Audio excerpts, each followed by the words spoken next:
घर की नाबालिग मेड पर लगा चोरी का आरोप।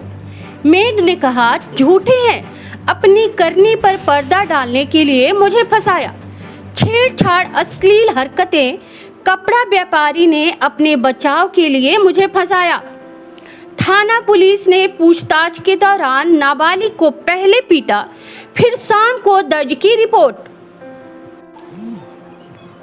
कानून की धज्जियां उड़ाता यह मामला गाजियाबाद के मोदी नगर का है, जहां कपड़ा व्यापारी प्रिंस के यहां मेड का काम करने वाली लड़की पर नौकरी छोड़ने के 12 दिन बाद चोरी की रिपोर्ट दर्ज कराई गई है। साथ ही जिस दिन एसएचओ ने रिपोर्ट दर्ज की, उसी दिन सुबह लड़की को घर से उठा लिया और थाने लाकर नाबालिग के साथ पूछताछ की। इतना ही नहीं, इस दौरान नाबालिग को मारा पीटा गया। पीड़ित लड़की का कहना है कि यातनाएं देकर जबरन हाँ कहलवाया और वीडियो बनाई गई और घर की तलाशी लेने पर कुछ नहीं मिला, जिसके बाद लड़की को रात के 9:30 बजे मेडिकल जांच कराकर छोड़ दिया गया। तलाशी के दौरान और पूछताछ में जब कुछ नहीं मिला तो शाम 5 बजे इंस्पेक्टर के आदेश पर रिपोर्ट दर्ज की गई। अगले दिन लड़की की बड़ी बहन ने बताया कि ये झूठी रिपोर्ट इसलिए दर्ज कराई गई क्योंकि उसकी बहन पर प्रिंस बुरी नज़र रखता था और उसके साथ अश्लील हरकतें किया करता था और लड़की को रात के 2-2 बजे काम से घर वापस भेजता था, जिसकी वजह से नाबालिग के पिता ने उसका काम वहां से छुड़वा दिया। लेकिन लड़की पर लगातार काम पर वापस आने का दबाव बनाया जा रहा था, लेकिन लड़की की बड़ी बहन किसी भी कीमत पर उसे काम पर वापस भेजने के लिए तैयार नहीं थी। जब लड़की ने कहा कि वह पुलिस में शिकायत करेगी, तो अपने आप को बचाने के लिए लड़की से पहले प्रिंस ने चोरी का झूठा आरोप लगाकर उन्हें ही थाने में बंद करा दिया और तो और उसको बुरी तरह से पीटा भी गया। परिवार के मन में दहशत बैठाने के लिए उन्हें जान से मारने की धमकियां भी दी गई।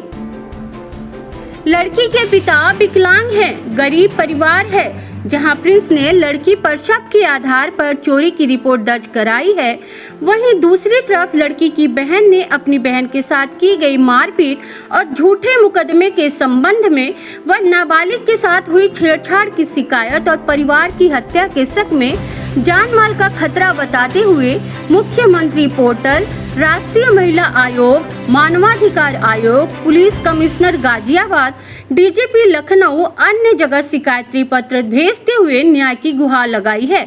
अब देखना यह होगा कि कौन सच बोल रहा है और कौन झूठ। यह तो उच्च स्तरीय जांच के बाद ही साफ हो पाएगा। पहले आए थे, तुम्हें लेके गए थे पुलिस स्टेशन, फिर वहाँ ले जाके क्या क्या? उन्होंने मेरे से बस एक बार पूछा, फिर उन्होंने मुझे इतना टॉर्चर करा कि मैंने झूठ बोल दिया कि मैंने लिया और मैंने अपने दोस्त का नाम दे दिया। अच्छा, और क्या हुआ था? और उन्होंने लेडी पुलिस मेरे पैर पे बैठ गई और उसने जेंट्स पुलिस वाले ने मेरे पैरों पे, हाथों पे बहुत मारा और यहाँ पे भी मेरे पैरों पे, तलवों पे मारा। मेरे लाल पड़ गए हाथ पैर, कान के पीछे भी और यहाँ पे भी। और मैं चिल्ला रही थी तो मेरे को बोला कि तू जितना चिल्लाएगी मैं उतना मारूंगा। अच्छा, किस टाइम लेके गए थे तुम्हें यहाँ से? 9:30 बजे से 9:30 बजे छोड़ा है और 2-3 घंटे लगातार मेरे को मारा।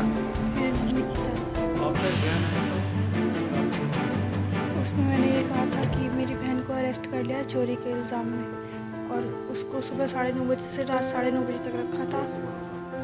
सुबह 9:30 बजे से लेकर रात 9 बजे रखा था, 9:30 बजे तक। और क्या नाम है, उसको मतलब गंदी नज़र से देखते थे वो लोग। उसके साथ छेड़खानी भी की थी, तो हमने उनको समझाया भी था कि ऐसा मत करो, ये सब गलत है। तो उन्होंने हमें धमकी दी थी, अगर तुम कुछ करोगे तो हम तुम्हें जान से मार देंगे, या तुम कभी रास्ते से निकलते बढ़ते दिखोगे तो हम तुम्हारे मुँह पे तेजाब फेंकवा देंगे। किसने धमकी दी थी?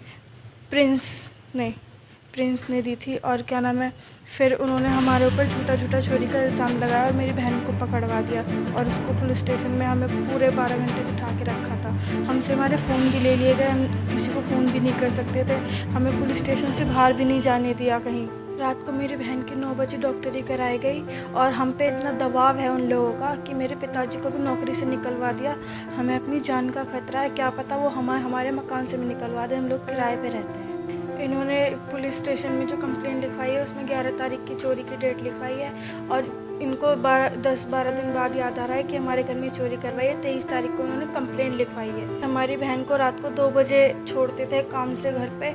हमने इस चीज़ का विरोध किया, इसलिए हमारे उसके साथ छेड़छाड़ी करते थे, इसीलिए हम पे ये सब आरोप झूठे झूठे लगाए जा रहे हैं। हम योगी जी से ये निवेदन करते हैं कि हमारी जान की रक्षा की जाए, क्योंकि हमें हमारी जान का डर है कि ये लोग हमारी कभी भी किसी भी टाइम जान ले सकते हैं, पूरे परिवार की कहीं भी। इन्होंने हमको खुली धमकी दी है कि हम तुम्हें जान से मरवा देंगे, हम रोड से जा रहे हैं, हम तुम्हारा एक्सीडेंट करवा देंगे, हम एक्सीडेंट की रिपोर्ट लिखवा देंगे कि एक्सीडेंट में मारे गए हैं। हमें हमारी जान का खतरा है, हमारी जान की हिफाजत की जाए। मैं सर विकलांग हूँ, दोनों हाथ पैरों से। मेरे लड़के के साथ छेड़छाड़ होती थी, जैसे मुझे पता लगा मैंने वहाँ से काम से हटवा दिया। उसके बाद में इन्होंने हमारे साथ बहुत गलत करा है और हमें जान से मारने की धमकी देते हैं बार बार। जान माल की रक्षा की जाए।